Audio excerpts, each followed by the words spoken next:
Yo, what's good YouTube? It's boardzy, and this is going to be a review of the Gwolves HATI S Plus 4K edition. This is Gwolves' newest mouse, easily Gwolves' best mouse, but is it worth $160? That is the question. And there has been a lot of drama surrounding this release, so what I decided to do is I actually got two copies. I was sent out a copy, and I also bought a copy. So this is going to be the most meta review as a reviewer and also a consumer of the mouse. And without a doubt, this is a solid mouse, and I'm going to get right into it with the shape and weight. So obviously it is based on the HATI S wireless shape. It is not identical. One thing is that it is a longer mouse, so if you found the original HATI S wireless to just be a bit too short and stubby, that won't be the case here because it's elongated and it's also not going to flare out as much at the bottom. You should be able to see that the flare is more significant on the normal HATI S. So normal HATI S shape does feel wider, but if you do have longer fingers, you do have to curl them up a bit more to comfortably place them on the clicks, while with the new HATI S shape, it just feels a lot more natural. Very good for a relaxed type of claw grip. I'm sure that people will like it for aggressive claw too, but for fingertip is where it's really good in my opinion. If you do grip the mouse towards the absolute top, like some type of grip style like this, do keep in mind that the battery and a good bit of the weight is towards the back of the mouse, so the balancing probably won't feel incredible. But if you do grip the mouse from a more normal angle or do like a rocket jump ninja style flat grip, then this mouse just really excels in my opinion. So to me, the HATI S Plus is a better mouse than the HATI S wireless in basically every way. The shape will come down to personal preference, but I imagine for a lot of people with large hands, especially if you like the mouse's hump contacting a deeper part of your palm and not like flaring out too much, the HATI S Plus will just be a more natural feeling shape. The weight improvement is nice as well. This comes in at 51 grams with a full solid shell versus 59 grams on the original HATI S wireless, which of course has hole cutouts everywhere. So it's just an objectively better mouse in the hand. Another thing that seems to have improved is the build quality on the HATI S Plus. One thing they did was pretty smart. You can actually see the edges of the PCB are actually being used to secure the sides, so there's not going to be any side flex. If you really squeeze it towards the bottom, I think you can actually feel like the bottom flexing, but it's nothing that you can notice in game. There's no creaking or rattling on either of my units. There's one quality aspect that is really concerning, and that is the side buttons. I was actually playing Fortnite and managed to get the bottom side button stuck inside the shell. You saw how much pressure I just put there and it got stuck again, so it's definitely a quality defect.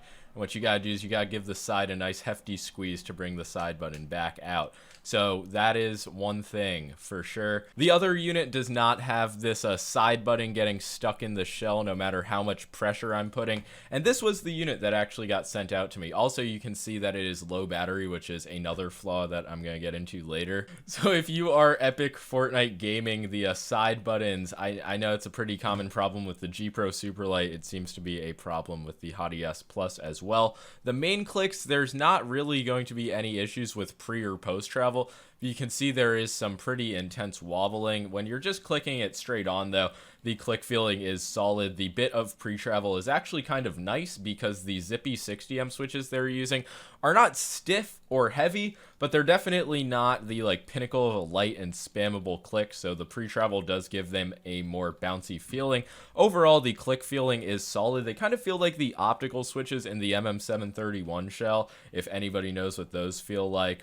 But yeah, definitely not as light as the Gwolves Kale implementation is, but they do feel a bit more consistent and definitely have more tactility. Not my favorite switch ever, but a solid switch, and I would say the worst part about the clicks is probably that wobble. One thing to note though is that the click latency, especially if you do download the newest firmware, is actually really good, like on the same level if not better than the G Pro Superlight. Not quite as good as Razer's 4K hertz with their optical switches, but really this is top tier performing tech from a Gwolves mouse, which is really interesting. And like I said, the shape and weight are solid as well, but like a typical Gwolves mouse, it just has a lot of minor issues that kind of just take away from the overall experience for a mouse being priced this highly. Something I didn't have a problem with is the wireless implementation. The 4K hertz pulling on both of my copies worked perfectly fine. And I do know some other reviewers were having issues out of the box, but I'm pretty sure they were all able to fix it because it's more so a motherboard and USB compatibility issue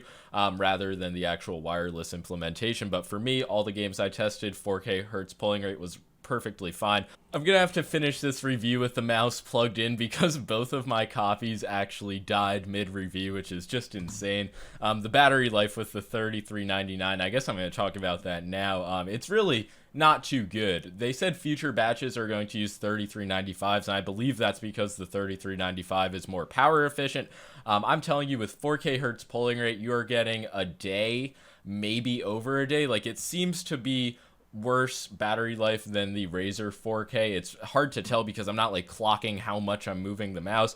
Another thing is that the only LED indicator is at the bottom of the mouse, so if you aren't really looking at the bottom of your mouse, it's going to be hard to tell like when it's actually flashing red, knowing that you need to charge it. So what you can do is you can look at the like software where they monitor the battery. But yeah, really just keep in mind that the battery life at 4K hertz polling rate is going to be a trade-off of the higher performance. The mouse also does use micro USB to charge, which is just so crazy to hear in 2022. Almost every company has moved away besides Gwolves and Final Mouse. I'm not going to say this cable is hard to insert, but it's very specific, and it always takes me a few seconds of fidgeting around, but it's not the end of the world for me. But considering the fact you do charge this mouse a lot, I used to not care about micro USB or USB-C, but I do think USB-C would definitely be a bit more convenient. Speaking of convenience, you do need this little pick tool that they give you to turn the mouse on and off.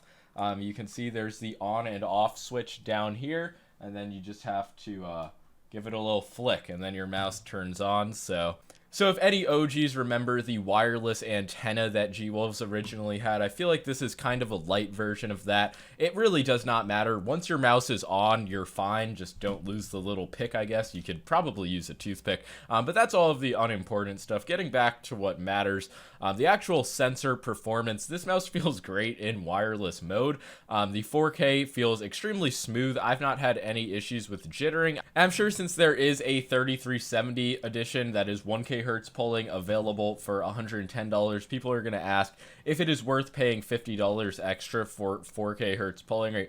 And it's really just going to come down to how much you value having the best of the best tech in your mouse. Are you going to notice a massive in-game real-world difference between the two mice? No, but if you do want to pay for tech that actually rivals companies like Razer from Gwolves, that's definitely your option.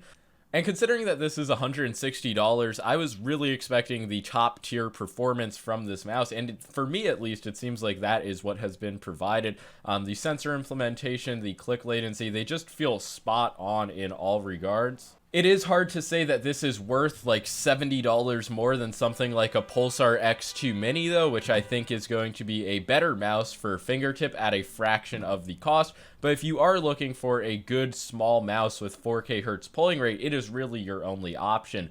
The stock skates on the HATI S Plus are pretty meh. They're just a alright feeling PTFE experience, but what's nice is that the base is completely flat, so you can put on whatever skates you want to use. On the copy I was putting most of the time into, I threw on some hyper glides, and that is a nice touch. They do throw in some dot mouse skates, but they really don't feel good at all, so I would recommend changing the skates for the best experience. Another thing is the coating of this mouse. This is the same coating that HSK used. It's not a chalky feeling coating. It falls somewhere in between an uncoated super slippery plastic and the Razer PBT coating. So not a great coating in my opinion, but they do throw in these grip tapes, which in my opinion make both the shape and the overall feeling of the mouse slightly better. And the grips do add a gram or two of weight to the mouse, but depending on your personal preference, they can make the mouse feel grippier, better, and also makes the sides a bit flatter, which is nice for me personally. And I think that about covers most of the features on the mouse. I didn't talk about the side buttons too much besides the issue that I have with them, and I was going to mention that the top side button on this mouse also has a very creaky feeling. So it really feels like I wore down these side buttons in just over a week of using this mouse in Fortnite. So my biggest issue with the mouse is definitely the overall quality on the side buttons. Of course, being able to get the side button stuck in the mouse is kind of a meme. I don't know if that will be an issue on too many copies. And another thing is the scroll wheel. The wheel itself feels fine like any Gwolves scroll wheel in the past fucking 3 years, but the scroll wheel click for some reason is just extremely stiff. I use this as my like ping marker bind, and it just definitely takes a bit too much pressure to activate. So that's something that I feel like could be looked into for the future batches. It's not like a make or break thing. Maybe for like 1 or 2 people it is, but yeah, definitely a heavy scroll wheel click. Now that is really going to be all for my review of the HATI S Plus. It's a nice small shape, and improvement from the original HATI S in my opinion, higher profile than mice like the Starlight and the X2 Mini, so a good small mouse for claw grip. At $160, it is without a doubt a really high ask. It's the same price though as Razer mice bundled with their 4K Hertz dongle. And I wish I could say that Gwolves really nailed all aspects of quality. They definitely got the shell quality down, but it really does seem like the main click and side button quality has regressed on the HATI S Plus compared to the HATI S Wireless. Like, look, even on the good unit, there's still a ton of post travel on this bottom side button compared to the HATI S Wireless, where they have like a mechanism to limit that. Also, the main clicks don't wobble nearly as much on the HATI S Wireless. So I would like to see them mix the shell quality of the HATI S Plus with the button quality of the HATI S Wireless. Then that would be an elite feeling mouse quality wise from Gwolves. But in terms of shape, weight, and performance, this is all top notch. But yeah, at $160 before shipping, the very limited availability and the personal like issues that I had with the quality, it's not going to get the seal of approval. It's very close though, and like I said, it is the best Gwolves mouse I've tried so far. I don't think it is absolutely the #1 mouse for fingertip, but if you are looking for a 4K Hertz pulling small shape that is good for claw, it's really your only option, and I think you should go for it in that situation. If you're looking for a cheaper version, if you just like the shape and the weight, you can get the 3370 edition for $110, and that is obviously a better value. I do think there are a lot of small things that can improve on the HATI S Plus, and I'm sure it will, but Gwolves definitely has the frameworks down for elite mice now. So that's going to be all. Make sure to like and subscribe if you enjoyed the video. Any questions, leave them in the comments, and peace.